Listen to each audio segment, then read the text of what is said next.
لا حول ولا قوة إلا بالله العلي العظيم. أعوذ بالله من الشيطان الرجيم. بسم الله الرحمن الرحيم. رب اشرح لي صدري ويسر لي أمري واحلل عقدة من لساني يفقهوا قولي. الحمد لله رب العالمين، والصلاة والسلام على سيد الأنبياء والمرسلين سيدنا ونبينا وحبيب قلوبنا وطبيب نفوسنا مولانا ومولى الثقلين جد الحسن والحسين أبي القاسم محمد. اللهم صل على محمد وآل محمد وأهل بيته الطيبين الطاهرين المعصومين المظلومين المنتجبين المنتخبين الذين أذهب الله عنهم الرجس وطهرهم تطهيرا. اللهم صل على محمد وآل محمد. ولعنة الله على أعدائهم ومنكر فضائلهم وغاصب حقوقهم أجمعين. أما بعد، فقد قال الله تبارك وتعالى في كتابه الكريم: بسم الله الرحمن الرحيم. وقضى ربك ألا تعبدوا إلا إياه وبالوالدين إحسانا إما يبلغن عندك الكبر أحدهما أو كلاهما فلا تقل لهما أف ولا تنهرهما وقل لهما قولا كريما واخفض لهما جناح الذل من الرحمة وقل رب ارحمهما كما ربياني صغيرا. عزیزان ایمان، محترم سامعین و ناظرین گرامی قدر، قبل اس کے کہ سورہ اسراء کی ان آیہ مبارکہ کے ضمن میں کچھ معروضات آپ کے سامنے عرض کروں، آپ حضرات سے التماس ہے کہ ایک بار سورہ حمد اور 3 بار سورہ اخلاص کی تلاوت فرما کر مرحومہ فیروزہ بنت رضا حسین، مرحوم یوسف بھائی ابن محمد بھائی ڈوسانی، مرحومہ شہربانو بنت خوشحال بھائی و تمام مومنین و مومنات مرحومین کو ایصال فرمائیں.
سورہ اسراء کی ان آیہ مبارکہ میں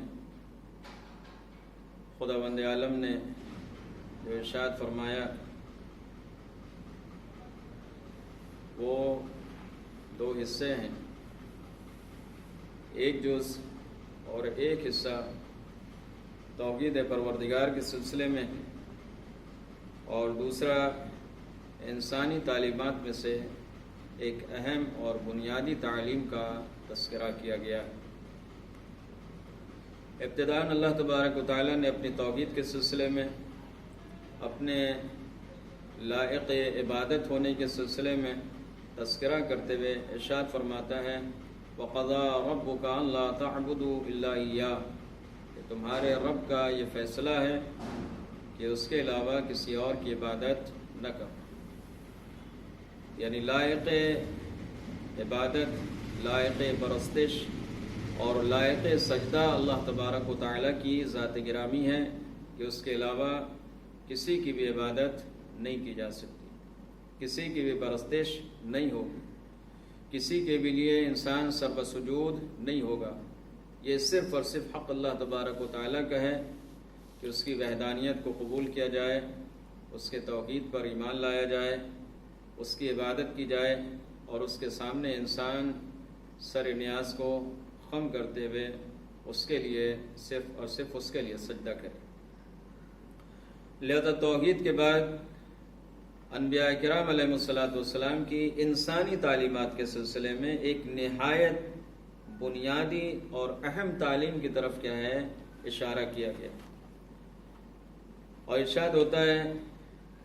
وَبِالْوَالِدَيْنِ إِحْسَانًا۔ توحید پروردگار کے بعد، عبادت الہی کے پیغام کے بعد جس چیز کا اللہ تبارک و تعالیٰ نے قرآن مجید میں ارشاد فرمایا، ارشاد ہوتا ہے وَبِالْوَالِدَيْنِ إِحْسَانًا، اپنے والدین کے ساتھ، اپنے ماں باپ کے ساتھ احسان کرو،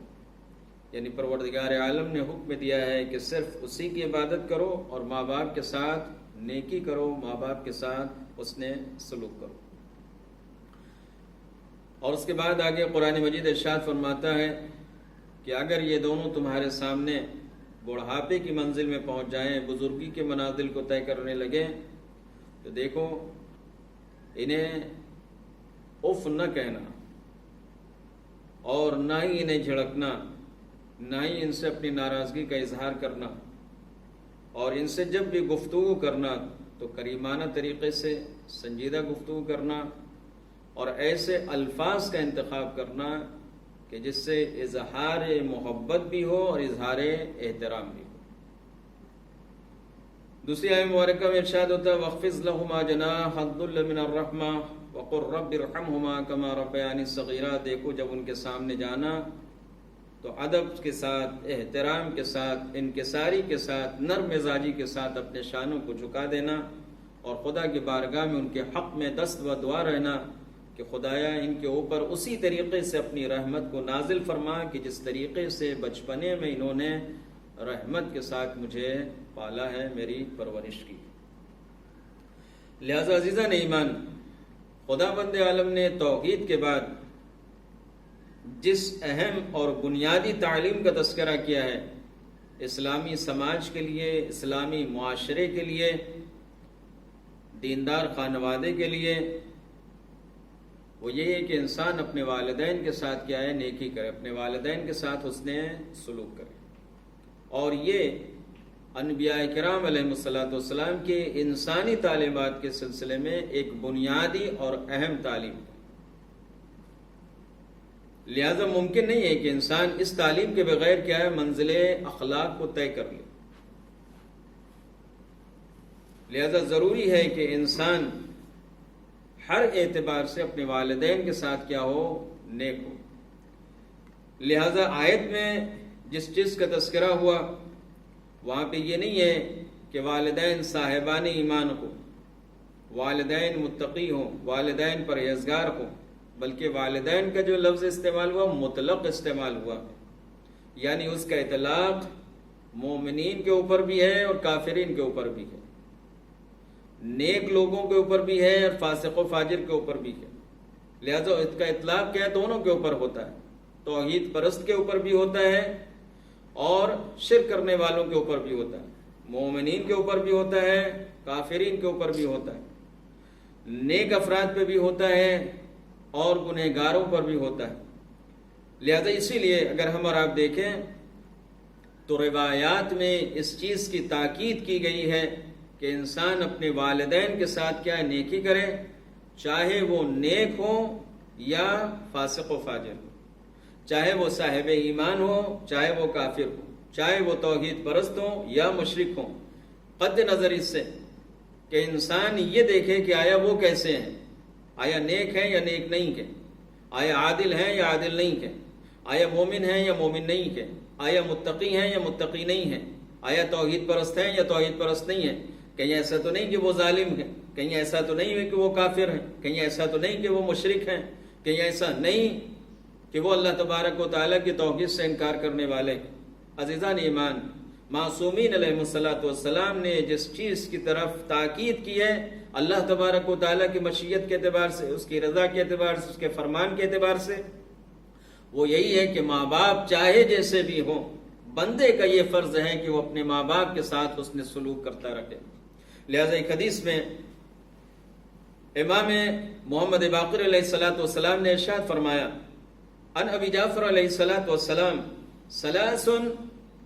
لم یجعل اللہ عز وجل لأحد فیہن رخصہ. اللہ تبارک و تعالیٰ نے 3 چیزوں میں کسی بھی انسان کو کوئی چھوٹ نہیں دی. یعنی 3 امور ایسے ہیں اسلام میں، 3 امور ایسے ہیں دین میں کہ اللہ تبارک و تعالیٰ نے ان میں کسی بھی طرح کی کوئی چھوٹ نہیں دی ہے، کوئی رخصت نہیں ہے، کوئی چھوٹ نہیں ہے. امام فرماتے ہیں کہ یہ 3 امور ایسے ہیں کہ جن میں خداوند عالم نے کسی ایک بھی بندے کو کوئی چھوٹ نہیں دی ہے، کوئی رخصت نہیں ہے، کوئی چھٹکارا نہیں ہے. اولاً امام فرماتے ہیں وَأَدَاءُ الْأَمَانَةِ إِلَى الْبِرِّ وَالْفَاجِرِ، امانت کا ادا کرنا، چاہے وہ امانت آپ کسی فاجر کو ادا کر رہے ہوں یا وہ امانت کسی نیک انسان کو آپ ادا کر رہے ہیں. آپ کے پاس جس شخص نے امانت رکھی ہے، چاہے وہ امانت رکھنے والا نیک انسان ہو یا امانت رکھنے والا کوئی گنہگار ہو، کوئی فاسق ہو، کوئی فاجر ہو، کوئی ظالم ہو، آپ کو امانت داری کے ساتھ خداوند عالم کی رضا کے لیے کیا ہے، اس امانت کو امانت داری کے ساتھ کیا ہے، واپس کرنا ہے. اللہ تبارک و تعالیٰ نے اس میں کسی طرح کی کوئی رخصت، کوئی چھوٹ نہیں رکھی. لہذا بندے کے اوپر خداوند عالم نے واجب و لازم قرار دیا کہ جس نے تمہارے پاس کوئی امانت رکھی ہے تو قد نظر اس سے کہ تم یہ دیکھو کہ آیا وہ نیک ہے یا نیک نہیں ہے، وہ فاسق ہے یا فاجر ہے، وہ ظالم ہے یا عادل ہے، اس کی امانت کو امانت داری کے ساتھ رضا خدا کی خاطر ادا کر دو. تو پہلے مرحلے میں امام علیہ الصلوۃ والسلام نے فرمایا وَأَدَاءُ الْأَمَانَةِ إِلَى الْبِرِّ وَالْفَاجِرِ، امانت کا ادا کرنا نیک انسان کے لیے ہو یا فاسق و فاجر کے لیے. دوسرے مرحلے میں امام فرماتے ہیں وَالْوَفَاءُ بِالْعَهْدِ لِلْبِرِّ وَالْفَاجِرِ، جو عہد و پیمان ہوا ہو، جو ایگریمنٹ ہوا ہو، اس کے اوپر پابند رہنا، اس کو مکمل کرنا، اس کے اوپر کیا ہے، وفا کرنا، اسے وفا کرنا، اسے پورا کرنا، اسے مکمل کرنا، اس کے اوپر پابند رہنا، چاہے یہ ایگریمنٹ، چاہے یہ عہد کسی نیک انسان کے ساتھ ہوا ہو یا کسی فاسق و فاجر کے ساتھ ہوا. عزیزان ایمان، اللہ تبارک و تعالیٰ اس چیز کو پسند نہیں کرتا ہے کہ انسان اپنے عہد کے اوپر وفادار نہ ہو. ایسا نہ ہو کہ انسان یہ سوچے کہ سامنے والا جو ہے وہ ظالم ہے، سامنے والا فاسق و فاجر ہے، سامنے والا عہد کی پابندی نہیں کرنے والا ہے، لہذا میں کیوں عہد کی پابندی کروں. عزیزان ایمان، اس کا عمل اس کے ساتھ ہے، اس کا کردار اس کے ساتھ ہے، اس کی سیرت اس کے ساتھ ہے، اس کی تینت اس کے ساتھ ہے، اس کی نیت اس کے ساتھ ہے. اللہ تبارک و تعالیٰ کسی دوسرے کی نیت کے ذریعے سے خود انسان کا حساب کرنے والا نہیں ہے. لہذا عزیزان ایمان، امام فرماتے ہیں کہ انسان نے جب معاہدہ کر لیا ہے تو اس معاہدے کو پورا کرے، اس معاہدے کے اوپر وفادار رہے. اب چاہے معاہدہ جس کے ساتھ ہوا وہ انسان نیک ہو یا فاسق و فاجر ہو. عزیزان ایمان، تاریخ میں کیا اس کی مثال موجود ہے کہ جب حضرت امام حسن علیہ السلام نے صلح کیا ہے معاویہ ملعون کے ساتھ، روایت کہتے ہیں کہ حاکم شام نے اس صلح نامے کے کسی بھی شرط پہ جو ہے وہ اس نے عمل نہیں کیا. جو عہد ہوا ان کے درمیان، جو معاہدہ ہوا ان کے درمیان، جو صلح ہوا ان کے درمیان، جو شرائط ان کے درمیان معین میں، تاریخ کہتی ہے کہ معاویہ نے، حاکم شام نے اس کے ایک بھی شرط کے اوپر عمل نہیں کیا. جبکہ روایت کہتی ہے، تاریخ بیان کرتی ہے کہ اس صلح کے تمامی شرائط پر امام حسن علیہ السلام نے بھی عمل کیا، اور امام حسن علیہ السلام کی شہادت کے بعد امام حسین علیہ السلام بھی اس کے تمامی شرائط پہ عمل پیرا رہے. اور اس معاہدے کو آپ نے باطل نہیں کیا، اس معاہدے کو آپ نے توڑا نہیں بلکہ اس پہ وفا کیا، اسے پورا کیا ہے۔ عزیزان ایمان، اہل بیت طاہرین علیہ السلام کی سیرت ہمارے لیے نمونہ عمل ہے۔ اہل بیت طاہرین علیہ السلام نے اپنی سیرت کے ذریعے سے، اپنی زندگی کے ذریعے سے کیا ہے، ان احادیث مبارکہ کی کیا ہے، عملی تفسیر پیش کی ہے۔ لہذا امام نے فرمایا کہ جب عہد و پیمان ہو جائے، جب ایگریمنٹ ہو جائے، لہذا بندے کے لیے لازم و واجب و ضروری خدا بند عالم نے قرار دیا ہے کہ وہ اس عہد و پیمان پہ کیا ہے، وفا کا اظہار کرے، وفادار رہے، اسے پورا کرے۔ یہ نہ دیکھیں کہ جس سے معاہدہ ہوا ہے آیا وہ ظالم ہے یا کافر ہے یا فاسق ہے یا فاجر ہے یا گنہگار ہے، اس کا عمل اس کے ساتھ ہے،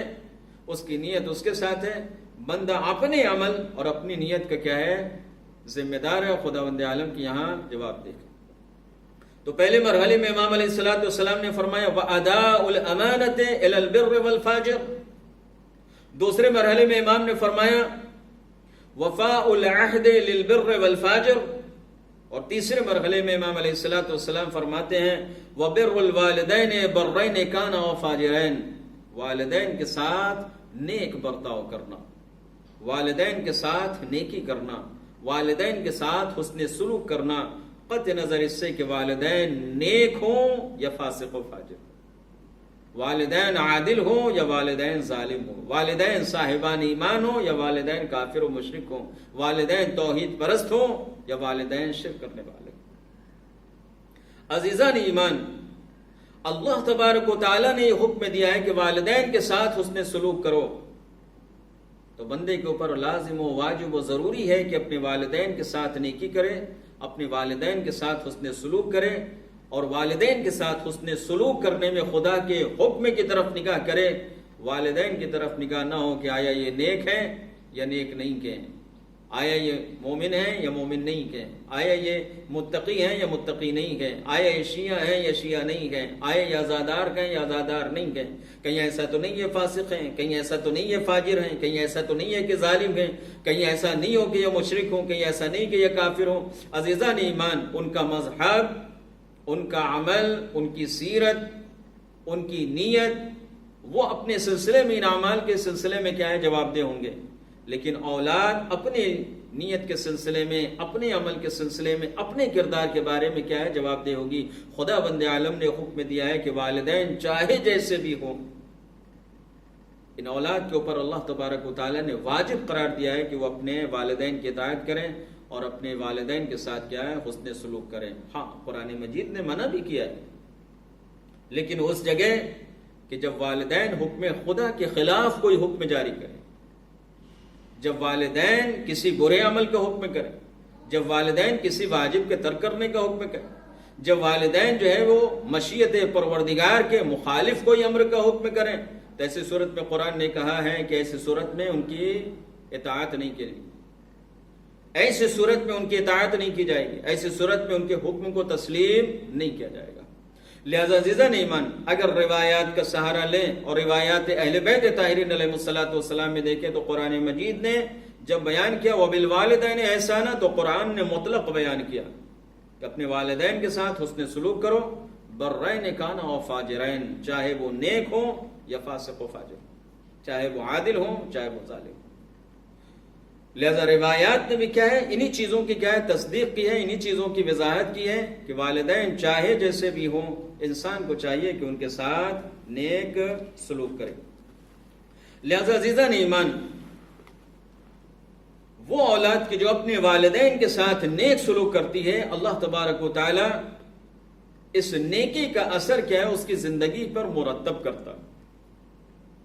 جس طریقے سے والدین کے ساتھ اگر انسان نافرمانی کرے تو اس کے برے اثرات انسان کی روحانی و معنوی زندگی پہ مرتب ہوتے ہیں، اسی طریقے سے اگر انسان والدین کے ساتھ حسن سلوک کرے، نیک عمل کرے، نیک برتاؤ کرے، نیکی کرے، تو اس کے بھی اچھے اثرات انسان کی معنوی و اخروی و روحانی و نفسانی زندگی پر کیا ہے، مرتب ہوتے ہیں۔ لہذا ایک حدیث مبارک میں حضرت امام جعفر صادق علیہ السلام ارشاد فرماتے ہیں کہ من حسن برہ اہل بیتہ زید فی رزقہ، اگر کوئی انسان اپنے خانوادے کے ساتھ نیکی کرتا ہے اللہ تبارک و تعالیٰ اس کے رزق میں اضافہ کرتا ہے. جو شخص اپنے خانوادے کے ساتھ نیکی کرتا ہے اس کے رزق میں کیا ہے؟ اضافہ ہوتا ہے. عزیزان ایمان، انسان اپنے ماں باپ کے ساتھ، انسان اپنے بیوی بچوں کے ساتھ، انسان اپنے بھائی بہن کے ساتھ جو بھی نیکیاں کرتا ہے، جو بھی حسن سلوک کرتا ہے، اللہ تبارک و تعالی آخرت میں جو اس کی جزا ملے گی وہ تو محفوظ رہتی ہی ہے. اس کے علاوہ انسان کی روحانی زندگی پر، انسان کی معنوی زندگی پر، انسان کی مادی زندگی پر بھی کیا ہے؟ اس کے بہترین اثرات مرتب ہوتے ہیں کہ روایت نے کیا بیان کیا؟ زیدہ فی رزقہ، کہ اس کے رزق میں کیا ہے؟ اضافہ ہوتا ہے. یعنی اگر انسان مالی اعتبار سے تنگ دست ہے تو اس نیک سلوک کی وجہ سے اس کی یہ تنگی دور ہو جائے گی. اگر انسان کو حج بیت اللہ کی توفیق نہیں ملی ہے تو اس نیک عمل کی وجہ سے اللہ تبارک و تعالیٰ اسے حج بیت اللہ کی توفیق عنایت کرے گا. اگر انسان نے زیارت ائمہ معصومین علیہ السلام نہیں کی ہے تو اللہ تبارک و تعالیٰ اس نیک سلوک کی وجہ سے اسے زیارت قبور ائمہ معصومین علیہ السلام کی توفیق دے گا اور اس کے سامنے جو رکاوٹیں ہیں وہ رکاوٹیں ختم کر دے گا. اس لیے کہ رزق کا تعلق صرف اور صرف مالیات سے نہیں بلکہ رزق کا تعلق کیا ہے؟ ہر اس شے سے ہے کہ جو انسان کو منزل کمال کی طرف لے کر جائے. اس لیے ہمارا آپ دیکھیں، ہمارا آپ الحمدللہ روزانہ کیا زیارت عاشورہ پڑھتے ہیں. زیارت عاشورہ میں سجدے کی حالت میں جو ذکر کیا جاتا ہے اس میں کیا پڑھتے ہیں؟ الحمدللہ الذی. سجدے کی حالت میں جو ذکر پڑھتے ہیں اس میں کیا ہے؟ اس چیز کا تذکرہ کرتے ہیں، اللہم ارزقنی شفاعت الحسین یوم الورود. یعنی شفاعت امام حسین علیہ السلام کو بھی کیا ہے؟ رزق سے تعبیر کیا گیا. اسی طریقے سے وہ دعا کی جسے دعائے حج کہتے ہیں، ماہ مبارک کے رمضان میں پڑھی جاتی ہے، اللہم ارزقنی حج بیتک الحرام فی عامی ھذا وفی کل عام. وہاں کیا ہے؟ حج بیت اللہ کو و زیارت قبر نبی اکرم صلی اللہ علیہ وآلہ وسلم کو کیا ہے؟ رزق سے تعبیر کیا گیا. لہذا عزیزان ایمان، رزق کا تعلق صرف مالیات میں نہیں ہے بلکہ رزق کا تعلق ہر اس چیز سے ہے، ہر اس عمل سے ہے، ہر اس امر سے ہے کہ جو انسان کو منزل کمال تک لے کر جائے، انسان کو منزل عروج عطا کرے، انسان کو عزتوں کے مرحلے میں کیا ہے؟ اضافے کا کیا ہے؟ باعث ہو. ایمان کے مرحلے میں اضافے کا باعث ہو. اسے کیا ہے؟ رزق سے کیا ہے؟ تعبیر کیا گیا ہے. لہذا یہ نیک سلوک کرنا کہ جو انسان اپنے والدین کے ساتھ کر رہا ہے، یا انسان اپنے بیوی بچوں کے ساتھ کر رہا ہے، یا انسان اپنے بھائی بہنوں کے ساتھ کر رہا ہے، عزیزان ایمان روایت نے اس کا نتیجہ کیا بیان کیا؟ زیدہ فی رزقہ، کہ اس نیک سلوک کی وجہ سے، اس نیک عمل کی وجہ سے، اس نیکی کی وجہ سے کیا ہے؟ اس کے رزق میں اضافہ ہوتا ہے. اور عزیزان ایمان اس روایت میں تو یہ بیان کیا کہ جو اپنے خانوادے کے ساتھ نیکی کرے، لیکن دوسری حدیث میں ابھی آپ کے سامنے اس کو وہاں مطلق بیان ہوا. ارشاد ہوتا ہے ان البر یزید فی الرزق، کہ بے شک نیکی کرنے سے رزق میں اضافہ ہوتا ہے. یہاں مطلق بیان کیا گیا. یہاں یہ نہیں ہے کہ انسان اپنے ماں باپ کے ساتھ نیکی کرے، انسان اپنے بیوی بچوں کے ساتھ نیکی کرے، انسان اپنے بھائی بہن کے ساتھ نیکی کرے. نہیں، یہاں مطلق ہے. انسان اپنے پڑوسی کے ساتھ نیکی کرے، انسان اپنے مومن بھائیوں کے ساتھ نیکی کرے، انسان اپنے عزادار بھائیوں کے ساتھ نیکی کرے، انسان اپنے مسلمان بھائیوں کے ساتھ نیکی کرے، انسان کسی غیر مسلم کے ساتھ نیکی کرے. عزیزان ایمان یہاں پہ مطلق بیان کیا گیا ہے، کسی طرح کی کوئی قید نہیں ہے. لہذا اگر انسان مطلقاً بھی نیکی کرتا ہے، قطع نظر اس سے کہ جس کے ساتھ نیکی کر رہا ہوں مسلمان ہے یا مسلمان نہیں ہے، جس کے ساتھ نیکی کر رہا ہوں میرا رشتہ دار ہے یا میرا رشتہ دار نہیں ہے، جس کے ساتھ نیکی کر رہا ہوں میرے مسلک کا ہے یا نہیں ہے، جس کے ساتھ نیکی کر رہا ہوں میرے عقیدے کا ہے یا نہیں ہے، جس کے ساتھ نیکی کر رہا ہوں میرے مزاج کا ہے یا نہیں ہے. عزیزان ایمان جس سے نیکی کر رہا ہوں اس سے میرا رابطہ صحیح ہے یا نہیں ہے،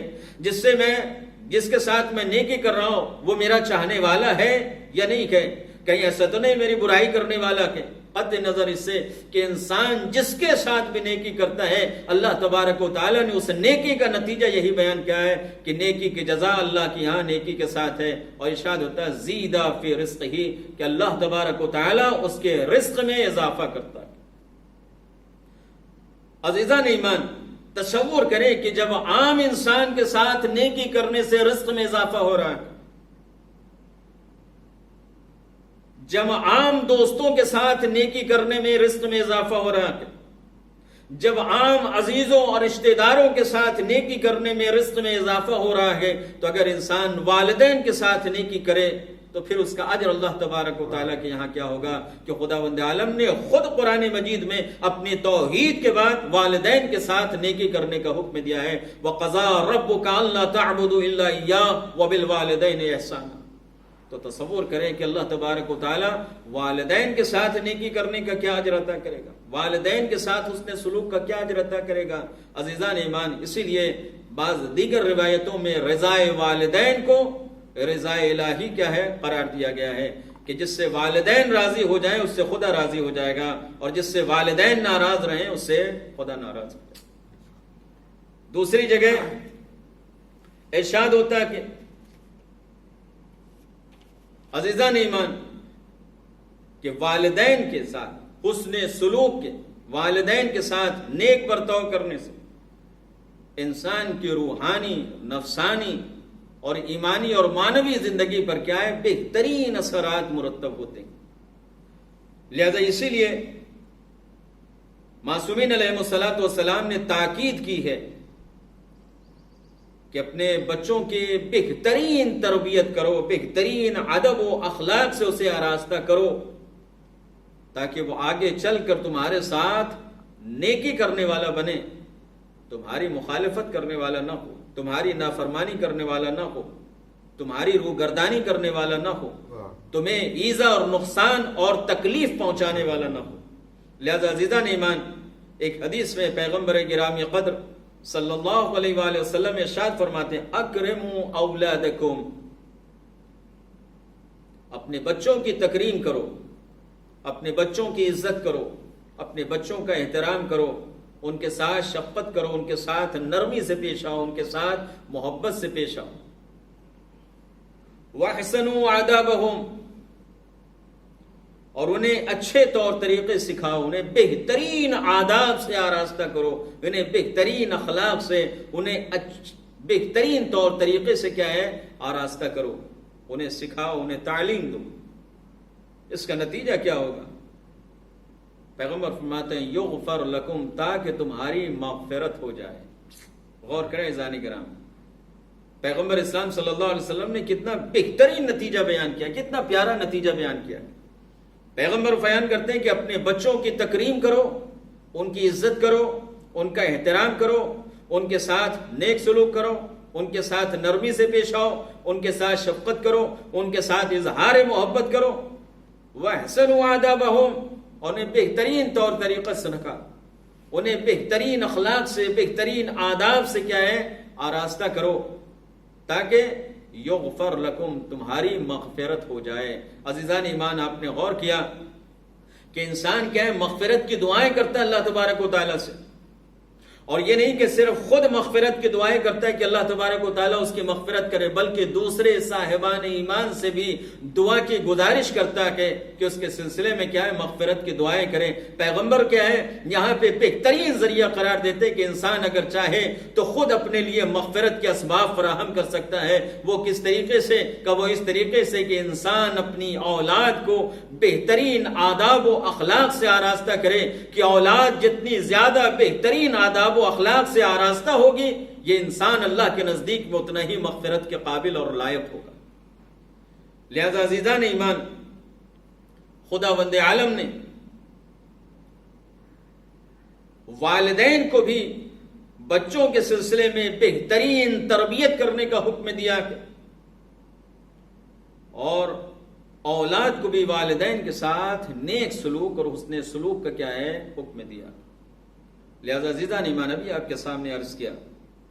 کہ جب والدین کے ساتھ نیکی کرنے کا بہترین اثرات جو ہے وہ انسان کی زندگی پر مرتب ہوتا ہے،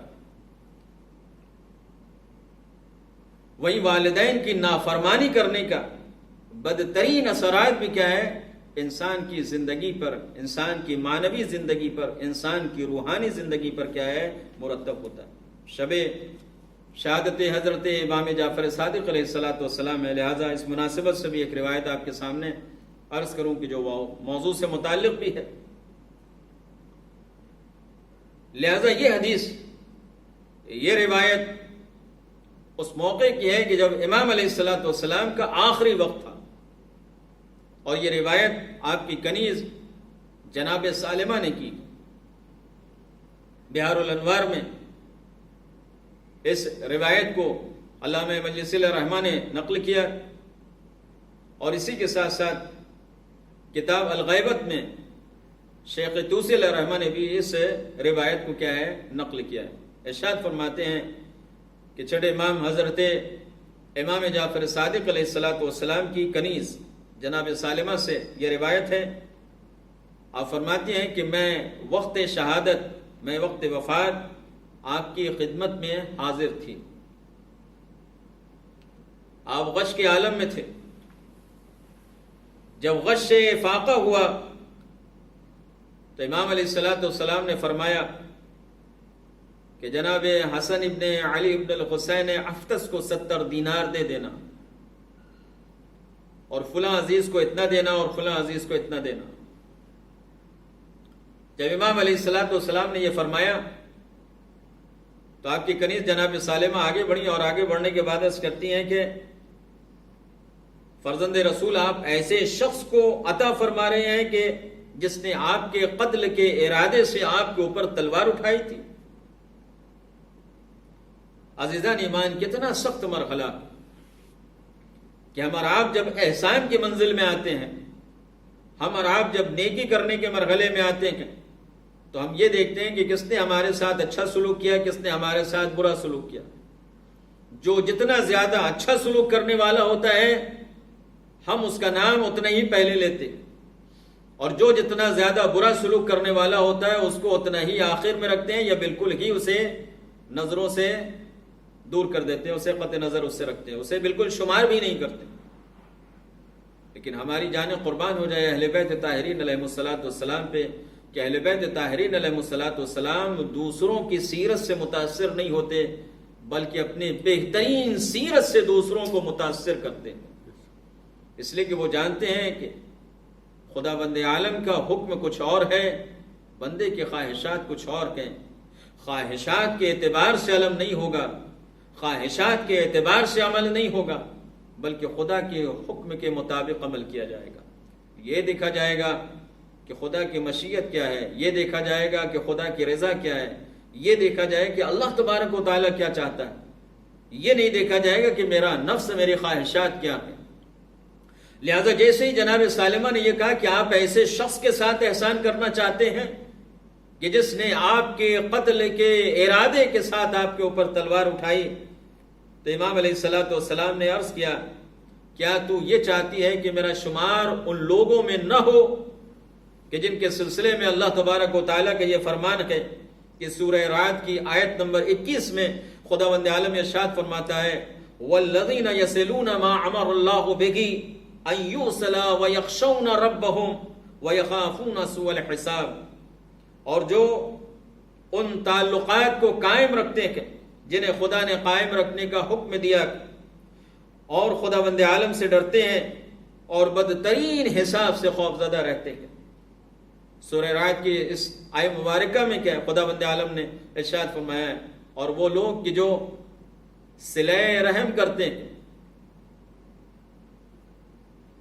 اور اس صلہ رحم کے اوپر کیا ہے قائم رہتے ہیں،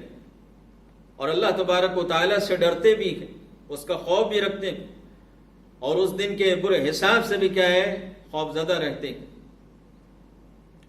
امام علیہ الصلوۃ والسلام نے یہ فرما کر اس کے بعد عرض کیا کہ اے سالمہ سنو، اللہ تبارک و تعالیٰ نے جب جنت کو خلق کیا تو اسے اتنا طیب اور خوشبودار بنایا کہ 2000 سال کی مسافت سے بھی 2000 سال کی مسافت سے بھی اس کی خوشبو کو سونگھا جا سکتا ہے، محسوس کیا جا سکتا ہے۔ لیکن جو لوگ اپنے ماں باپ کے ساتھ برا سلوک کرنے والے ہیں اور ان کے آخ شدہ کے، اور وہ لوگ کہ جو اپنے رشتہ داروں کے ساتھ قطع رحم کرنے والے ہیں، وہ اس کی خوشبو بھی نہیں محسوس کر پائیں گے۔ عزیزان ایمان، آپ نے غور کیا کہ امام علیہ السلام نے جنت کی خوشبو کو کتنا متاثر بتایا ہے کہ 2000 سال کی مسافت سے بھی اس خوشبو کو کیا ہے سونگا جا سکتا ہے، اس کی خوشبو سے کیا ہے متاثر ہوا جا سکتا ہے۔ لیکن وہ لوگ کہ جو اپنے والدین کی نافرمانی کرنے والے کے، وہ لوگ کہ جو اپنے والدین کے ساتھ برا سلوک کرنے والے ہیں خدا نخواستہ، اور وہ لوگ کہ جو اپنے رشتہ داروں کا خیال نہیں رکھتے، وہ لوگ کہ جو اپنے رشتہ داروں کے ساتھ قطع رحم کرنے والے ہیں، وہ لوگ جنت کی خوشبو بھی نہیں سونگ پائیں گے۔ عزیزان ایمان، آپ نے غور کیا،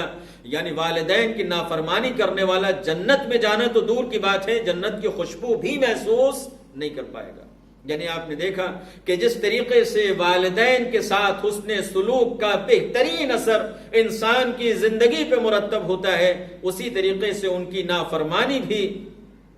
انسان کی معنوی اور نفسانی زندگی پر کیا ہے مرتب ہوتا ہے،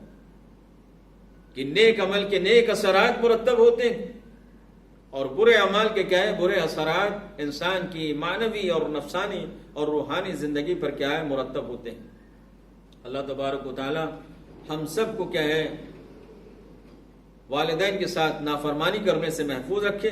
اور ان کے ساتھ حسن سلوک کی توفیق عنایت فرمائے۔ عزیزان ایمان، اگر تعلیمات اہل بیت طاہرین علیہ السلام کو دیکھیں تو والدین کے ساتھ نیک برتاؤ کرنے کی بہت زیادہ تاکید کی گئی ہے۔ روایات اہل بیت طاہرین علیہ السلام، جہاں خداوند عالم نے قرآن مجید میں حکم دیا ہے، وہیں اللہ تبارک و تعالی نے اپنے رسول کے ذریعے سے کیا اس چیز کی تاکید فرمائی کہ انسان کیا ہر مرحلے میں والدین کے ساتھ کیا ہے حسن سلوک کرے، اور والدین کے ساتھ کیا ہے نیک برتاؤ کرے۔ لہذا عزیزان ایمان، والدین میں بھی روایت نے تاکید کی ہے ماں کے ساتھ حسن سلوک کرے۔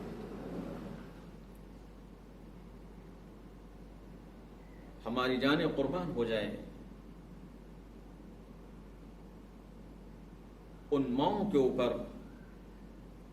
کہ جنہوں نے بقائے دین کے خاطر اپنے بچوں کو آراستہ کر کے میدان جہاد میں کیا ہے بھیجا۔ عزیزان ایمان، یہ مائیں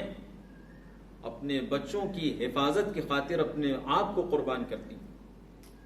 یہ مائیں اپنے بچوں کو پروان چڑھانے کے لیے اپنے آپ کو زحمات میں ڈالتی ہیں،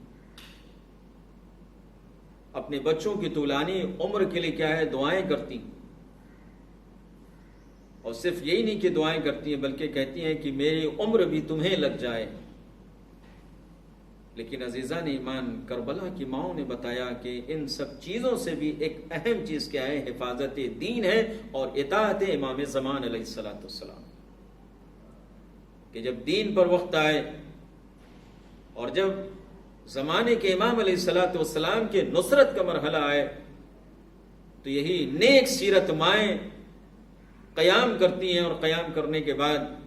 اپنے بچوں کو آراستہ کر کے نصرت امام کے لیے کیا ہے بھیجتی۔ عزیزان ایمان، آج آپ کے سامنے ایک ماں کا تذکرہ کروں۔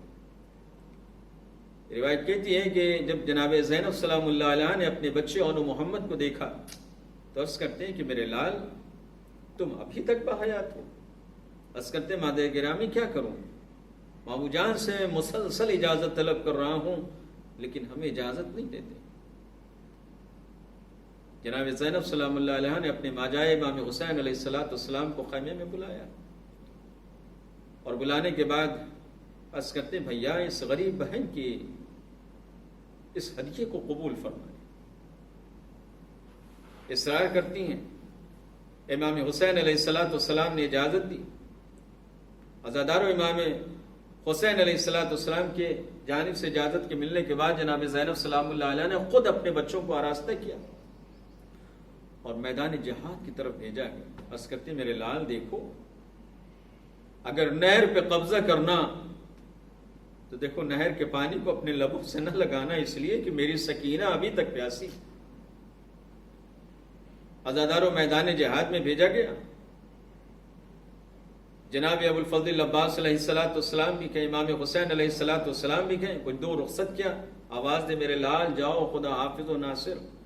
دونوں بچے میدان جہاد میں آئے، شجاعانہ انداز سے جہاد کرتے رکھے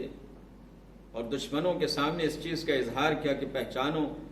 میں علی بن ابی طالب علیہ السلام کا نواسا ہوں، میں جعفر طیار کا پوتا ہوں۔ عزیزان ایمان، شجاعانہ انداز سے جہاد کی، لیکن یہ بچے 3 دن کے بھوکے پیاسے، 3 دن کے بھوکے ہیں، 3 دن کے پیاسے ہیں۔ دشمنوں نے یکبارگی حملہ کیا، چاروں طرف سے نرغہ ہوا،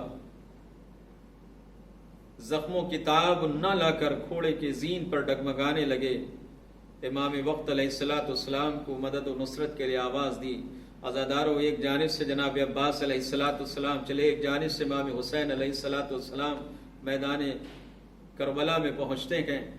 ایک کو ابو الفضل عباس علیہ السلام نے اٹھایا، ایک کو مولا حسین علیہ السلام نے خیمے میں لے کر آئے۔ بہن، یہ تمہارے بچے آ گئے۔ عزاداروں، دونوں بچوں کو جناب زینب سلام اللہ علیہ کے خیمے میں لایا گیا۔ دونوں بچوں کے جنازے کے درمیان زینب دو زانو ہو کر بیٹھ گئی، کبھی اون کے لاشے کو دیکھتی ہیں، کبھی محمد کے لاشے کو دیکھتی ہیں۔ میں ایک مرتبہ خطاب کرتے، میرے لال، میرا چھوٹا بیٹا محمد جب رات کی تاریکی میں چونکتا تھا تو میں اسے سنبھالتی تھی، یہ کربلا کے دشت میں اب تمہارا چھوٹا بھائی تمہارے سپرد ہے۔ آزادہ، اور اس کے بعد روایت کہتی ہے کہ جناب زینب سلام اللہ علیہ نے، اس ماں نے کبھی اپنے بچے کا ماتم نہیں کیا، کبھی اپنے بچے کے اوپر گریہ نہیں کیا، کبھی اپنے بچے کا نوحہ نہیں پڑا۔ جب بھی جناب زینب سلام اللہ علیہ گریہ کرتی ہیں، اپنے بھائی حسین کے اوپر گریہ کرتی ہیں، جب بھی ماتم کرتی ہیں حسین کا ماتم کرتی ہیں۔ آزاداروں، یہاں تک کہ وہ مرحلہ بھی کہ جب شام میں آپ نے مجلسیں برپا کی ہیں اور ایک ایک شہید کا سر آتا گیا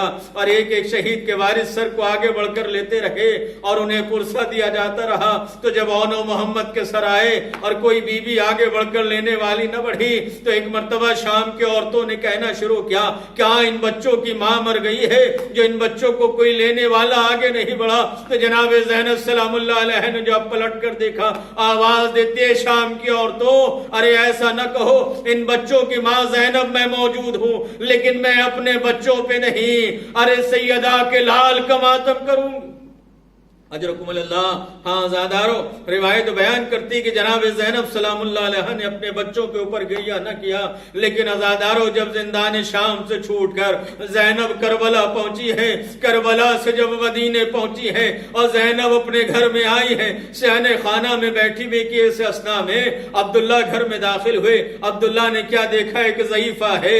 ایک ضعیفہ ہے کہ جس کے سر کے بال سفید ہو چکے ہیں، کمر خمیدہ ہے، اور صحن خانہ میں بیٹھی ہوئی گریہ کر رہی ہے۔ میں جناب عبداللہ آگے بڑے عرض کرتا بھی ارے بڑی مدت کے بعد یہ قافلہ لٹ کر مدینے واپس آیا کہ ارے رونا ہی ہے تو اپنے گھر میں جا کر گریہ کیجئے۔ ارے جیسے عبداللہ نے یہ کہا، زینب نے اپنے سر کو اٹھایا، ہائے عبداللہ، ارے تم نے بھی علی کی بیٹی کو نہ پہچانا؟ ارے میں کوئی اور نہیں، زینب ہوں۔ عزادارو، عبداللہ نے دونوں شانے کو سنبھالا، آواز دیتی، شہزادی مجھے معاف کیجئے گا۔ عزادارو، عبداللہ کرتے بھی ارے یہاں کیوں تشریف رکھتی ہے؟ آئیے اپنے حجرے میں آئیے۔ عزادارو، وہ حجرہ کھلا جس میں جناب زینب سلام اللہ علیہ استراحت فرماتی تھی، اسی کے مقابل میں وہ حجرہ بھی تھا جس میں اون و محمد آرام فرماتے تھے۔ ارے جیسے اس حجرے کو کھولا گیا، ارے زینب کے سامنے اون و محمد کے بستر نظر آئے۔ ارے تیز قدموں کے ساتھ زینب آگے بڑھی، اپنے آپ کو اون و محمد کے بستر پہ گرایا، آواز دیتی، میرے لال اون و محمد، ارے اپنی ماں کو معاف کرنا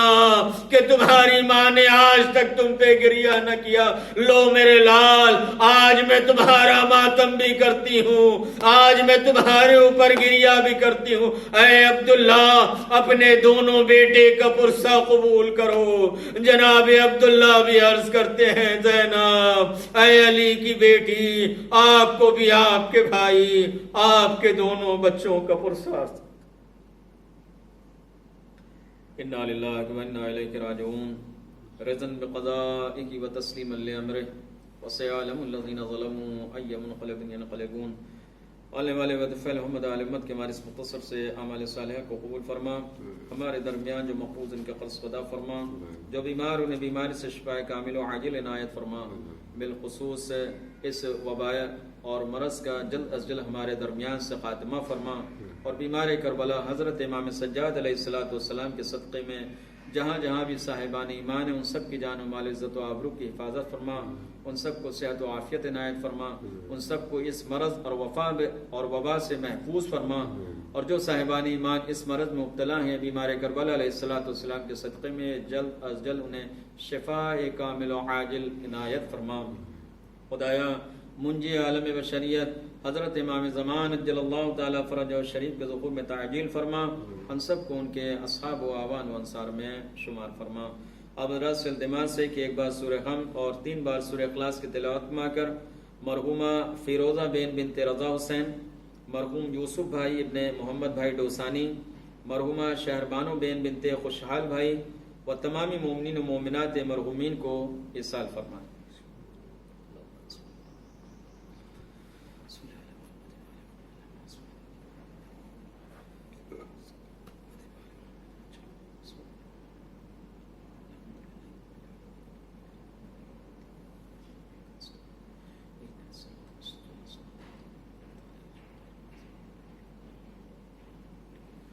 بسم اللہ۔